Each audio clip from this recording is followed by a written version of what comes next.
जय Hind to all of you. एक बार फिर से आप सभी का स्वागत है हमारे लक्ष्य अकेडमी के ऑनलाइन प्लेटफॉर्म पे। डियर स्टूडेंट्स, अभी तक के टॉपिक में मैंने आपको डिटेल पढ़ाया था कि अधिगम आखिर क्या होता है, अधिगम के प्रकार क्या होते हैं, अधिगम के गहने के अनुसार अधिगम के प्रकार क्या होते हैं और अधिगम के विभिन्न प्रकारों का वर्गीकरण मैंने करके आपको क्वेश्चन तैयार कराए थे। आज उन्हीं श्रृंखला में मैं आपको अधिगम से आधारित पे कुछ बहुत पूर्ण प्रश्न बताने जा रहा हूं जो कि अधिगम के प्रक्रिया से संबंधित है। तो आइए देखते हैं कि आखिर आज क्या टॉपिक हमको पढ़ना है। आज का जो टॉपिक हमारा है वो है अधिगम की प्रक्रिया में औपचारिक अधिगम तथा अनौपचारिक अधिगम। आखिर औपचारिक अधिगम और अनौपचारिक अधिगम क्या होता है? तो देखिए, औपचारिक मतलब होता है कि निश्चित समय में जब हम कोई काम करते हैं। तो देखिए लिखा हुआ क्या, औपचारिक अधिगम से आशय ऐसे अधिगम से होता है जिसमें अधिगम करता किसी अनुशासनात्मक वातावरण में कुछ खास तरह के नियमों और सिद्धांतों के अनुरूप किसी कौशल को सीखते हैं। जैसे कक्षा में शिक्षकों की उपस्थिति में शिक्षार्थी के द्वारा सीखा गया कौशल औपचारिक अधिगम कहलाता है। जब आप टाइम बार्ड होकर के जैसे स्कूल में जाते हैं, कोचिंग में जाते हैं, तो वहां एक टाइम बार्ड होता है। टाइम बार्ड होकर के नियम और अनुशासन के अंतर्गत जब पढ़ाई करते हैं, क्रमबद्ध पहले से विषय वस्तु क्लियर होती है, उस पर पढ़ाई करते हैं, तो उसे क्या बोलते हैं? औपचारिक अधिगम कहते हैं। जबकि अनौपचारिक अधिगम क्या है? इससे आशय वैसे अधिगम से होता है जिसमें अधिगम करता किसी कौशल को एक औपचारिक प्राधिकारी से नहीं सीखता, मतलब आप शिक्षक से नहीं सीखते हैं। इस तरह के अधिगम का वातावरण उतना अनुशासनात्मक, अनुशासन यहाँ पे कम होगा जितना कि औपचारिक का होता है। जैसे माता पिता द्वारा दी गई शिक्षा, पास पड़ोस द्वारा दी गई शिक्षा, साथियों के समूह से प्राप्त शिक्षा अनौपचारिक शिक्षण के या अनौपचारिक अधिगम के साधन में आते हैं। जैसे आपके माता पिता आपको सिखा रहे हैं, आपके पड़ोसी कुछ सिखा रहे हैं, आपके साथी ग्रुप में कहीं आप कुछ सीख रहे हैं, तो ये क्या है? आपको नियमबद्ध सीखते हैं, अनुशासन में सीखते हैं। यहाँ पे आप क्या होता है? चलते फिरते सीखना, इसको बोलते हैं अनौपचारिक को बोलते हैं चलते फिरते सीखना, बिना नियम के सीखना, कोई अनुशासन नहीं है, तो वहां पे क्या होगा? अनौपचारिक। तो औपचारिक और अनौपचारिक शासनात्मक प्रक्रिया होती है। और इसके साथ एक और आता है निरौपचारिक। निरौपचारिक का मतलब है जैसे डिस्टेंस लर्निंग प्रोग्राम इग्नू है, ठीक है, या फिर यूपीआरटीयू है। इसके द्वारा आप क्या करते हैं? कोर्स बाई कर लेते हैं, आप अपनी अटेंडेंस लगा लेते हैं, आप क्या करते हैं? स्टडी मटेरियल आपको भेज देते हैं और समय पे एग्जाम भी करा लेते हैं। यहाँ दोनों मिक्सिंग होता है, जैसे औपचारिक और अनौपचारिक दोनों का मिक्सचर होता है, जिसको बोलते हैं निरौपचारिक। आई होप कि टॉपिक क्लियर हो गया होगा। आइए शुरू करते हैं, अगला टॉपिक पे चलते हैं। अगले टॉपिक का क्वेश्चन हमारे पास आता है कि अधिगम की प्रक्रिया में अनुक्षेत्र कौन है? डोमेन्स ऑफ लर्निंग किसे बोलते हैं? तो डोमेन्स ऑफ लर्निंग की बात अगर हम लोग करें तो डोमेन्स ऑफ लर्निंग में सबसे पहला पॉइंट जो आता है वो क्या आता है? क्या अधिगम के अनुक्षेत्रों से अभिप्राय अधिगमकर्ता के संपूर्ण व्यवहार से संबंधित उन पक्षों से होता है जिसमें अपेक्षित परिवर्तन लाने की प्रक्रिया किसी ना किसी रूप में सभी प्रकार से अधिगम परिस्थितियों में चल रही होती है। इस आधार पर अधिगम के अनुक्षेत्रों को निम्नलिखित 3 प्रकार में बांटा गया है। मतलब यहाँ डोमेन्स का मतलब ये होता है कि आखिर वो कौन से क्षेत्र हैं जो अधिगम को अपने में समाहित कर रखे हैं। तो देखो, हमारे लिए एक संज्ञानात्मक क्षेत्र होता है, एक भावात्मक क्षेत्र होता है और एक क्रियात्मक क्षेत्र होता है। तो उसी आधार पे कहा जाएगा कि अधिगम के लिए भी यही 3 क्षेत्र काम करते हैं। आइए देखते हैं, आई होप कि वही 3 क्षेत्र होंगे। अगला क्षेत्र जो आपके लिए आता है वो क्षेत्र कौन सा है? अधिगम का संज्ञानात्मक अनुक्षेत्र। देखिए, संज्ञानात्मक आया कि नहीं आया? तो अधिगम का संज्ञानात्मक अनुक्षेत्र। दूसरा क्या आया? अधिगम का क्रियात्मक अनुक्षेत्र। और तीसरा आया अधिगम का भावनात्मक या भावनात्मक अनुक्षेत्र, अफेक्टिव डोमेन्स लर्निंग। तो संज्ञान का मतलब जहां पे आप बौद्धिक रूप से किसी कार्य को कर रहे होते हैं, क्रियात्मक का मतलब ये होता है कि आप शारीरिक रूप से किसी कार्य को कर रहे होते हैं, और भावात्मक मतलब होता है संवेग के आधार पे आप किसी कार्य को कर रहे होते हैं। तो बुद्धो व्यक्ति अधिगम इन्हीं 3 प्रक्रिया के द्वारा करता है, या तो बौद्धिक रूप से, या तो संवेगात्मक रूप से, या फिर वो कैसे काम करता है? क्रियात्मक रूप से कार्य को करता है। तो आइए देखते हैं अधिगम के अनुक्षेत्र कौन कौन से होते हैं।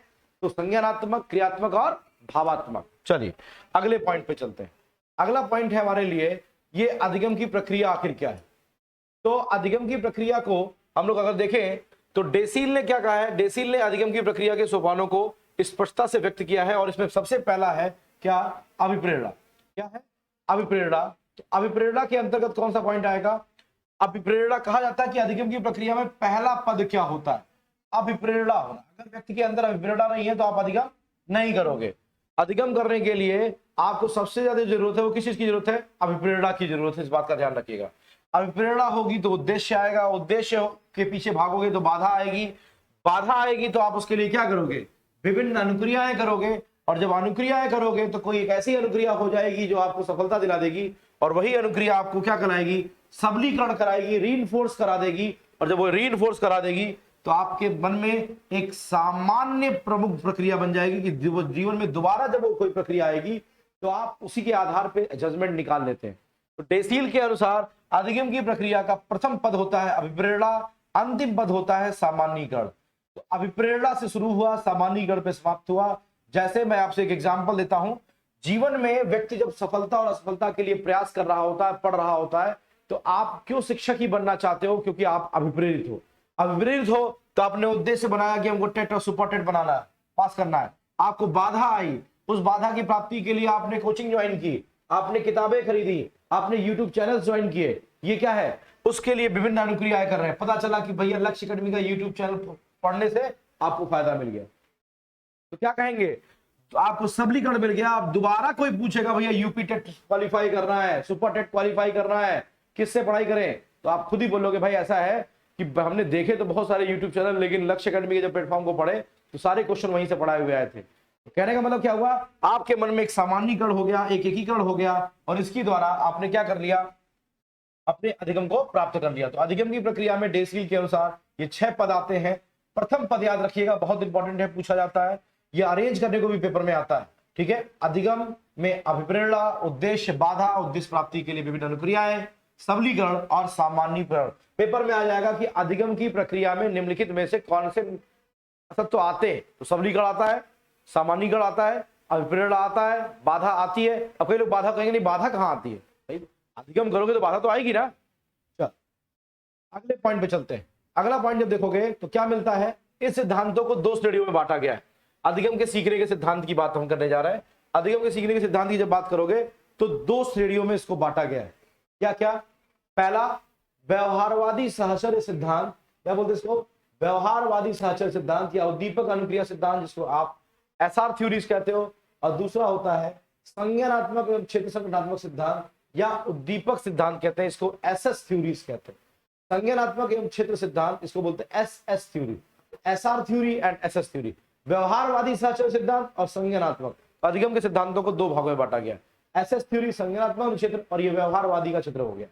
चल अब व्यवहारवादी के अंतर्गत कौन आता है, व्यवहारवादी सहचर्य सिद्धांत क्या कहता है या उद्दीपक अनुक्रिया सिद्धांत कहता है, ये सिद्धांत के अनुसार सीखने की प्रक्रिया में प्राणी उद्दीपक अनुक्रिया के बीच, ये ध्यान रखिएगा, उद्दीपक अनुक्रिया के बीच एक संबंध स्थापित करता है। और इनमें से कुछ मनोवैज्ञानिकों का मानना है कि उद्दीपक तथा अनुक्रिया के बीच जो संबंध स्थापित होता है उसका आधार कौन होता है, पुनर्बलन। अभी मैं आगे आपको पढ़ाऊंगा स्किनर का सिद्धांत, मैं आगे आपको पढ़ाने वाला हूं गुथरी का सिद्धांत, मैं आपको पढ़ाने वाला हूं हल का सिद्धांत। तो आप देखेंगे वो मानते हैं कि उद्दीपक और अनुक्रिया के बीच संबंध स्थापित करने के लिए किसकी आवश्यकता होती है, पुनर्बलन, रीइंफोर्समेंट की आवश्यकता होती है, ठीक है। जैसे स्किनर के प्रयोग में याद होगा आपको कि कबूतर के द्वारा लीवर के बटन को दबाने पर एक भोजन की प्राप्ति होना उसको पुनर्बलन की प्राप्ति है, वो दोबारा फिर उसको दबाता है क्योंकि उसको पुनः भोजन मिलता है। तो पुनर्बलन मानते हैं, जब सही अनुक्रिया के बाद प्राणी को पुनर्बलन प्राप्त होता है तो इसका प्रभाव यह होता है कि भविष्य में उस उद्दीपक के सामने आने पर प्राणी वही अनुक्रिया करता है। इस श्रेणी में थार्नडाइक साहब, पावलोव साहब, हल साहब, स्किनर साहब आते हैं। याद रखिएगा इन चारों का नाम ये आपके सिलेबस में है, पेपर में आ जाए कि थार्नडाइक, पावलोव, हल और स्किनर के सिद्धांत में क्या समानता है। तो तीनों की समानता ये है कि ये व्यवहारवादी सहचर्य सिद्धांत या उद्दीपक अनुक्रिया सिद्धांत से मैच करते हैं। क्लियर है। तो थार्नडाइक, पावलोव, हल और स्किनर। अच्छा, उद्दीपक और अनुक्रिया के बीच में संबंध किस आधार पे होता है, तो मैंने बताया पुनर्बलन के आधार पे होता है, रीइंफोर्समेंट के आधार पे होता है। चलो भाई अगला सिद्धांत देखते हैं। अगला क्या है, संज्ञानात्मक क्षेत्र का संगठनात्मक सिद्धांत। इसके में क्या होता है, उद्दीपक अनुक्रिया सिद्धांत के विरोध में। देखिए इन सिद्धांतों का प्रतिपादन किया हुआ एसआर थ्योरी के विरोध में दिया गया, और आप सभी लोग जानते हैं कि संज्ञानात्मक क्षेत्र पियाजे से संबंधित है, तो उसी पे आधारित होता है। अधिगमकर्ता को उन विभिन्न उद्दीपकों का अर्थ तथा उसके आपसी संबंधों को समझना होता। देखो पहले वाले में क्या था, अर्थ समझने की जरूरत नहीं है, उद्दीपक आया, अनुक्रिया होगी, अब वो अनुक्रिया पुनर्बलन आधारित होगी या सहज अनुक्रिया आधारित होगी, ये देखने का विषय होगा, ये बातें पड़ेगा। लेकिन यहाँ पे कहता नहीं, अनुक्रिया भी है, उद्दीपक भी है, लेकिन यहाँ क्या है, पहले आपको उसको संबंधों को क्या करना पड़ेगा, समझना पड़ेगा। अतः इस प्रकार के सिद्धांतों को प्रतिपादित करने वाले मनोवैज्ञानिकों का मानना है कि उद्दीपक तथा अनुक्रिया के मध्य सिर्फ यंत्रवत संबंध ही नहीं स्थापित होता, बल्कि क्षमताएं, चिंतन, अभिरुचि, आवृत्ति, मूल्य और पूर्व अनुभव, प्रशिक्षण आदि अनेक तत्व हैं जो सीखने की प्रक्रिया को प्रभावित करते हैं। जबकि पहला वाला कहता नहीं, यंत्रवत संबंध स्थापित होता है। ये दोनों में अंतर है, ये ध्यान रखिए।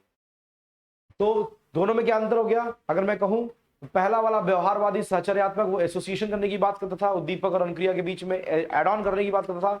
जबकि ये वाला सिद्धांत क्या कहता है? नहीं, एड ऑन नहीं करना है, यहां पे क्या करना है? यहां पे हमको चीजों को जोड़ना है। क्लियर है? चलो, इसी कारण एक ही उद्दीपक की उपस्थिति पर विभिन्न व्यक्ति अलग अलग प्रकार की अनुक्रियाएं करते हैं। अतः यह सिद्धांत सीखने की प्रक्रिया में उद्देश्य, देखिएगा ध्यान से, उद्देश्य, अंतर्दृष्टि, सूझबूझ के महत्व को प्रदर्शित करते हैं। और इस श्रेणी में कौन आता है? कोहलर, लेविन, टॉलमैन, पियाजे आदि के अधिगम सिद्धांत आते हैं। इसी में ब्रूनर साहब भी आते हैं, जेरोम ब्रूनर भी आते हैं। तो अगर आपसे कहा जाए कि उद्दीपन और अनुक्रिया के बीच संबंध जो होता है वो पुनर्बलन आधारित होता है, तो ये व्यवहारवादी और सहचर्यात्मक लोगों की सोच थी, थॉर्नडाइक साहब की सोच थी, स्किनर साहब की सोच थी।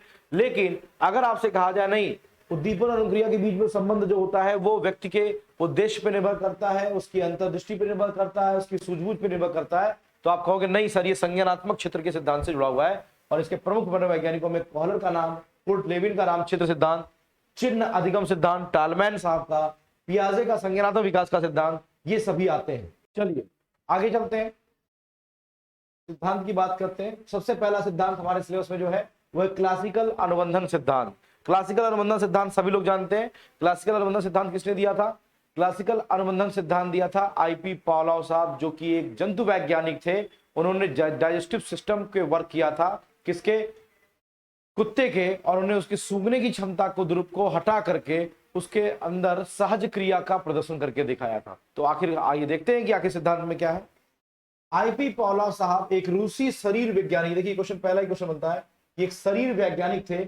उन्होंने पाचक क्रियाओं, डाइजेस्टिव सिस्टम का अध्ययन किया और संयोग से इन्हीं अध्ययन के दौरान लार्मय अनुबंधन, देखिए क्वेश्चन ये बन गया गागर में सागर वाला क्वेश्चन, लार्मय अनुबंधन, लार्मय अनुबंधन जिसको सैलिवरी कंडीशनिंग कहते हैं, का अध्ययन किया और इससे संबंधित सीखने के सिद्धांत का भी प्रतिपादन किया, जिसे अनुबंधित अनुक्रिया, क्लासिकल अनुबंधन का सिद्धांत भी कहते हैं। उनका यह अध्ययन इतना महत्वपूर्ण लोकप्रिय हुआ कि 1904 में इसके लिए उन्हें चिकित्सीय क्षेत्र का नोबेल पुरस्कार भी दिया गया। दैट्स वाई ये टॉपिक बहुत इंपॉर्टेंट है। नोबेल पुरस्कार प्राप्त करने वाले मनोवैज्ञानिक का नाम कौन था? एक शरीर क्रिया वैज्ञानिक थे लेकिन मनोवैज्ञानिक बन गए। कौन? आईपी पावलोव साहब। ठीक है, कहां के रहने वाले थे? रसिया के रहने वाले थे। किस पर प्रयोग किया था? लार्मय अनुबंधन पे किया था। इनके सिद्धांत का नाम क्या है? अनुबंधित, ये अनुक्रिया, अनुबंधित अनुक्रिया सिद्धांत या क्लासिकल कंडीशनल थ्योरी। चलो अगला पॉइंट देखते हैं। इनके सिद्धांत के कुछ और उपनाम है, ये देख लीजिएगा। इनके सिद्धांत को हम लोग बोलते हैं प्राचीन अनुबंधन का सिद्धांत, और इसीलिए इसको संकेत के द्वारा इन्होंने सीखना सिखाया था। इसके द्वारा, संकेत के द्वारा सीखना सिखाया था। तो संकेत अधिगम भी इन्हीं के अंतर्गत आता है। सबसे प्राचीन अधिगम का प्रकार क्या होता है? संकेत अधिगम होता है। तो प्राचीन अनुबंधन, ये पेपर में प्रीवियस ईयर आ चुका है। दूसरा है शास्त्रीय अनुकूलन का सिद्धांत, तो शास्त्रीय अनुकूलन का सिद्धांत भी इसी से संबंधित है। दूसरा है संबंध प्रत्यावर्तन का सिद्धांत। तीसरा है अनुकूलित अनुक्रिया का सिद्धांत, जिससे आप अडॉप्ट हो जाओगे। अभी आप देखोगे कुत्ता घंटी से अडॉप्ट हो जाता है लार के टपकने में। तो अनुकूलित अनुक्रिया का सिद्धांत पूछा जाए, संबंध प्रत्यावर्तन का सिद्धांत पूछा जाए, शास्त्रीय अनुकूलन का सिद्धांत पूछा जाए, प्राचीन अनुबंधन का सिद्धांत पूछा जाए, सब एक ही हैं। और वो सब किससे जुड़े हैं? आईपी पावलोव साहब। अगला है, इसी को बोलते हैं अनुबंधित अनुक्रिया का सिद्धांत भी कहते हैं, या इसी को बोलते हैं संबंध प्रक्रिया का सिद्धांत भी होते हैं। क्या बोलते हैं? संबंध प्रक्रिया का सिद्धांत भी कहते हैं। प्रयोग किस पर किया था इन्होंने? प्रयोग किया था कुत्ते पर, याद रखिएगा। अगला पॉइंट है कि अनुबंधन के तत्व इनके अनुसार क्या होते हैं। अनुबंधन के तत्व ध्यान रखिएगा। अनुबंधन के तत्व पहला होता है, इसको बोलते हैं यूसीएस। क्या बोलते हैं? UCS, UCS. यूसीएस का मतलब होता है अनकंडीशनड स्टिमुलस, मतलब अनानुबंधित उद्दीपक या स्वाभाविक उद्दीपक या प्राकृतिक उद्दीपक। बहुत बम्पर कंफ्यूजन लोगों को होता है, ध्यान से समझ लीजिएगा। अनानुबंधित उद्दीपक, स्वाभाविक उद्दीपक या प्राकृतिक उद्दीपक, ऐसे उद्दीपक इसके अंतर्गत आते हैं जिनके कारण आप स्वतः ही बिना अनुबंधित हुए ही क्या हो जाता है? आप अपनी सहज अनुक्रियाएं करने लगते हैं, जैसे कि भोजन। भोजन देखते ही लार का टपकना। यहां भोजन क्या है? अनानुबंधित उद्दीपक है, प्राकृतिक उद्दीपक है या स्वाभाविक उद्दीपक है।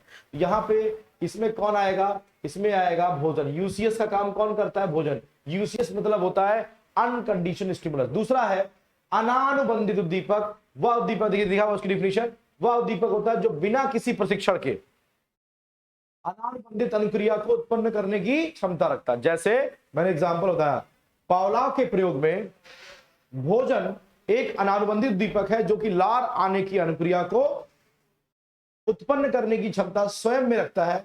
इस उद्दीपक को इसीलिए स्वाभाविक या प्राकृतिक उद्दीपक भी कहा जाता है। चलिए अगला पॉइंट देखते हैं। अगला है अनानुबंधित अनुक्रिया। ऐसी अनुक्रिया जो अनानुबंधित उद्दीपक मतलब भोजन की उपस्थिति में होती है। तो भोजन की उपस्थिति में लार का टपकना। ऐसी अनुक्रिया जो क्या होती है? जो बिना किसी प्रशिक्षण के, किसके? बिना किसी प्रशिक्षण के अनानुबंधित उद्दीपक की उपस्थिति पर होने पर स्वतः ही प्रकट हो जाती है।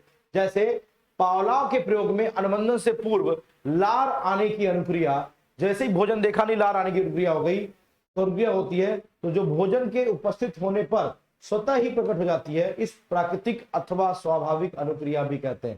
तो याद रखिएगा, इसको बोलते हैं यूसीआर। यूसीआर का मतलब होता है ऐसा रिस्पांस, ऐसी अनुक्रिया जो बिना अनुबंधित हुए पहले से ही आती है। देखिए कुत्ते में जो सूंघने की क्षमता होती है भैया, वो होती है पैराटिड ग्लैंड की वजह से। कौन सी ग्लैंड?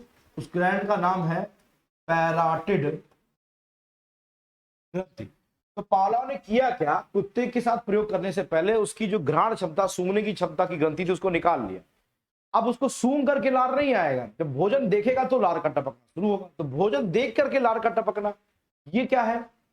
भोजन यहाँ पे क्या है? यूसीएस। ऐसा स्टिमुलस है जो स्वतः ही आपको अनुक्रिया करा दे, उसमें आपको किसी से अनुबंधित होने की जरूरत नहीं होती है। तो यूसीएस, यूसीआर। यूसीआर क्या है? वो अनुक्रिया जो आप यूसीएस की वजह से करते हैं। तो भोजन क्या हो गया? भोजन हो गया आपका अनानुबंधित उद्दीपक हो गया, और यूसीआर का मन रिस्पॉन्स क्या हो गया? भोजन देख के लार का टपकना। चलिए अगला पॉइंट देखते हैं। अगला पॉइंट है अनुबंधित उद्दीपक या अनुकूलित उद्दीपक भी कहते हैं, या अस्वाभाविक उद्दीपक भी कहते हैं। इसको हम लोग क्या बोलते हैं? इसको अस्वाभाविक उद्दीपक भी कहते हैं। अस्वाभाविक उद्दीपक या अप्राकृतिक उद्दीपक भी कहते हैं। अनुबंधित कहा जाए, अनुकूलित कहा जाए, अस्वाभाविक कहा जाए या अप्राकृतिक उद्दीपक कहा जाए, ये सब मतलब इसी से निकल के आता है। जैसे अनुबंधित उद्दीपक वह उद्दीपक होता है जो बार बार समयानुसार अनानुबंधित, मतलब भोजन है ना, भोजन अभी आपको, और ये अनुबंधित कौन है? ये घंटी है सर, सीएस है। ये कौन है? घंटी है। तो घंटी के साथ भोजन देने पर उद्दीपक के साथ प्रस्तुत होने के कारण कुछ समय के बाद में अनानुबंधित उद्दीपक की समस्त विशेषताओं का क्या कर लेता है? ग्रहण कर लेता है। जैसे पावलाव के प्रयोग में घंटी एक अनुबंधित उद्दीपक है जो बार बार समय अनुसार भोजन के साथ प्रस्तुत होने पर कुछ समय बाद भोजन की समस्त विशेषताओं को ग्रहण कर लेंगे। आपके साथ रहेंगे, आपकी सारी विशेषताओं को ग्रहण कर लेंगे।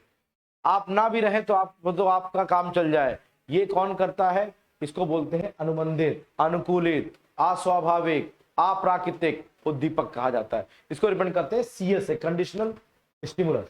क्लियर है? अगले पॉइंट पे चलते हैं। चौथा और अंतिम है अनुकूलित अनुक्रिया, अनुबंधित अनुक्रिया। मतलब भोजन देख के लार का टपकना, ये अनानुबंधित अनुक्रिया थी, स्वाभाविक प्रक्रिया थी। लेकिन घंटी बजने पे लार का टपकना, ये आपकी अनुकूलित अनुक्रिया कहलाती है। अनुकूलित अनुक्रिया में अनुबंधित उद्दीपक के प्रस्तुत होने पर जो अनुक्रिया प्रकट होती है उसे अनुकूलित अनुक्रिया अथवा अनुबंधित अनुक्रिया कहा जाता है। जैसे बिना भोजन के सिर्फ घंटी बजने पर उत्पन्न होने वाली लार क्या कहलाता है? भोजन नहीं है, केवल घंटी बज रही है और लार का टपकना हो रहा है। इसे क्या बोलते हैं? इसे हम लोग कहते हैं अनुकूलित अनुक्रिया कहते हैं, या अनुबंधित अनुक्रिया कहते हैं। चलिए अगला पॉइंट देखते हैं। अब देखिए यहां समझने की जरूरत है। अभी तक के पॉइंट में मैंने आपको बताया कि सर एक टर्म होता है यूसीएस, एक होता है यूसीआर, एक होता है सीएस और एक होता है सीआर। देखो यूसीएस का मतलब हो गया अनानुबंधित उद्दीपक या स्वाभाविक उद्दीपक। ये काम कौन करता है? ये काम भोजन करता है। ठीक है। यूसीआर कौन है? अनकंडीशनल रिस्पॉन्स, मतलब कि भोजन देख के लार का टपकना, ये हो जाएगा लार का टपकना। कब लार का टपकना? लार का टपकना कब? भोजन देख के लार का टपकना। सीएस क्या होता है? कंडीशनल स्टिमुलस कहते हैं। सीएस होता है क्या? ऐसा स्टिमुलस जो भोजन की जगह ले ले, और वो काम कौन करता है? घंटी करती है। क्या करता है? घंटी करती है। सीआर क्या होता है? सीआर बोलते हैं किसको? Conditional response. और ये कंडीशनल रिस्पॉन्स जो होता है ये क्या होता है? ये जुड़ा होता है किससे? घंटी बजने पे लार का टपकना, ये कहलाएगा अनुबंधित अनुक्रिया। घंटी बजने पर लार का टपकना, भोजन पे लार का टपकना यूसीआर, लेकिन घंटी बजने पे लार का टपकना ये सीआर कहलाता है, लार का टपकना। फिलहाल पावलोव के प्रयोग में अनुबंधन के तत्व में एक तत्व अनुबंधन के बाद आता है जिसको बोलते हैं विलोपीकरण। बहुत इंपॉर्टेंट पॉइंट है, पूछता है कि निम्नलिखित में से अधिगम के सिद्धांत में किसका संबंध विलोपीकरण से है? तो विलोपीकरण का संबंध किससे है? ये पावलोव के सिद्धांत से है। क्या विलोपीकरण कहता है, या विलीनीकरण भी कहते हैं, जब अनुबंधित उद्दीपक को ही अनानुबंधित उद्दीपक के अभाव में बार बार प्रस्तुत किया। मतलब घंटी दीजिए, भोजन देना बंद कर दीजिए। पहले आपने क्या किया? भोजन के साथ घंटी दी, भोजन के साथ घंटी दी, भोजन के साथ घंटी दी, धीरे धीरे घंटी अनुबंधित हो गई, घंटी बजाया, लार का टपकना चालू है। घंटी भोजन दे रहे हैं, लेकिन अचानक क्या किए?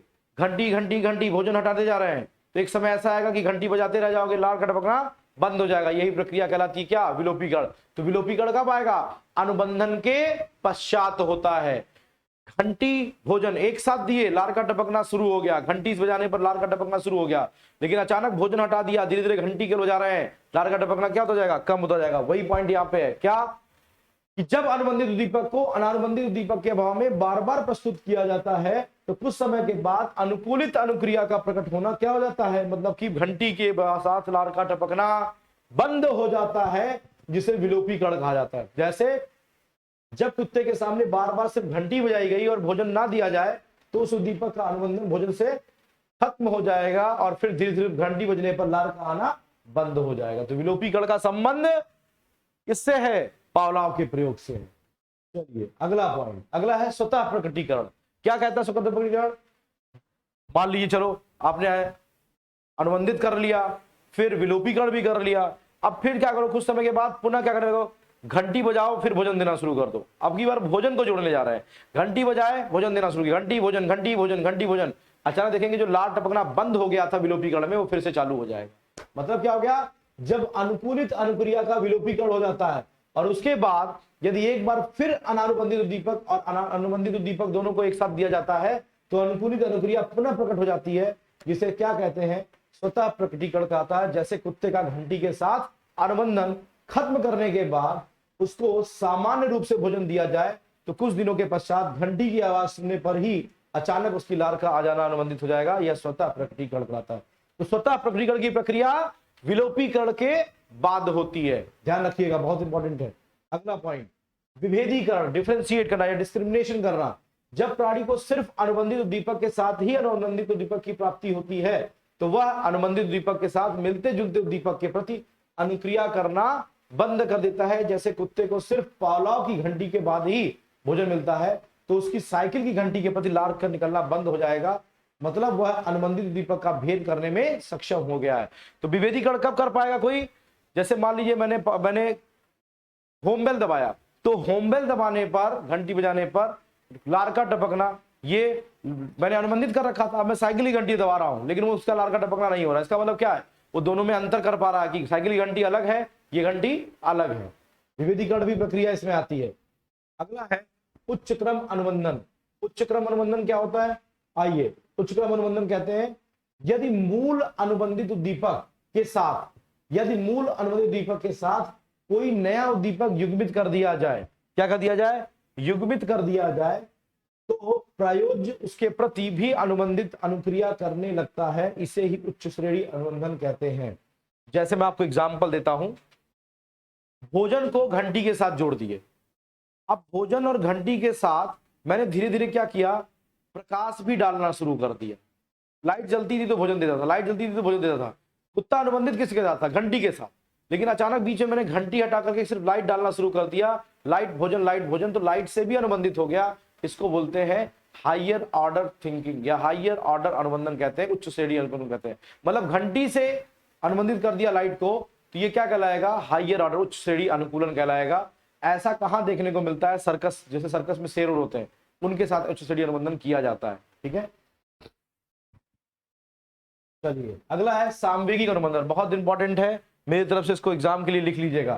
सामवेगिक अनुबंधन का कॉन्सेप्ट जो था वो किसने दिया था, वाटसन साहब ने दिया था। पहला क्वेश्चन यही रखना, किसने दिया था, वाटसन साहब ने दिया था सामवेगिक अनुबंधन का कॉन्सेप्ट। क्या इनका मानना था कि इन्होंने वाटसन ने अपनी पत्नी रेनार के साथ मिलकर अपने बालक अल्बर्ट, जिसका 11 माह का बालक था, उस पर प्रयोग किया था और ये लिटिल अल्बर्ट एक्सपेरिमेंट के नाम से फेमस है। तो पेपर में आता है कि लिटिल अल्बर्ट एक्सपेरिमेंट का संबंध किससे है, तो लिटिल अल्बर्ट एक्सपेरिमेंट का संबंध सामवेगिक अनुबंधन से है। यही एक क्वेश्चन और आपसे डिस्कस करना चाहूंगा, सामवेगिक बुद्धि का कॉन्सेप्ट किसने दिया, जल्दी से जवाब दीजिएगा। सामवेगिक बुद्धि का कॉन्सेप्ट किसने दिया, सामवेगिक बुद्धि।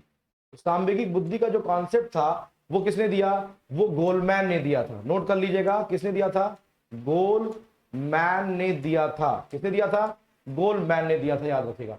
तो लिटिल अल्बर्ट एक्सपेरिमेंट उन्होंने किया क्या था, इस पे क्वेश्चन आता है बहुत ज्यादा। क्या इन्होंने अपने बालक के सम्मुख एक सफेद खरगोश तथा डरावनी ध्वनि को प्रस्तुत किया। इनका बालक था क्या, इनका बालक खरगोश के साथ खेलता था, तो इनको डर रहता था कि हम मार्केट जाते हैं कहीं ऐसा तो नहीं है खरगोश हमारे बच्चे को काट लेगा। तो उस डर को वो खरगोश से अपने बालक को अलग कर रहे हैं। जैसे आज के समय बालकों के साथ क्या समस्या है, बालक मोबाइल बहुत ज्यादा यूज करते हैं, तो हमको मोबाइल अलग करना है कि मोबाइल का यूज ना करने पाए। तो उसी तरीके से अल्बर्ट ने क्या किया, खरगोश से अपने बालक को अलग करने के लिए लिटिल अल्बर्ट एक्सपेरिमेंट किया। और उसने किया क्या, जब वो बालक खरगोश के साथ खेलता तो डरावनी ध्वनि को प्रस्तुतिकरण किया गया। परिणाम स्वरूप अल्बर्ट डर कर रोने लगा।